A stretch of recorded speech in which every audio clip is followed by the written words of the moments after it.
کا پودا دیوبند میں لگوایا ہے، اپنے ہاتھ سے دین کا پودا دیوبند میں لگوایا ہے۔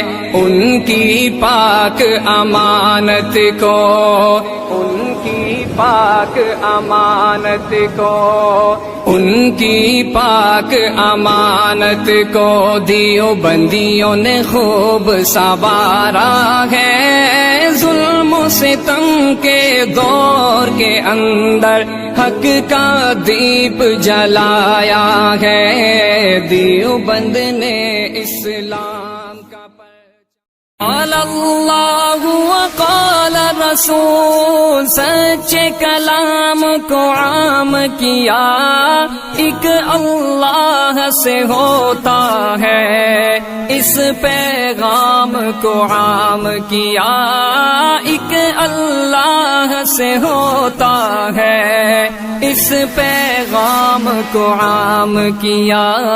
مولانا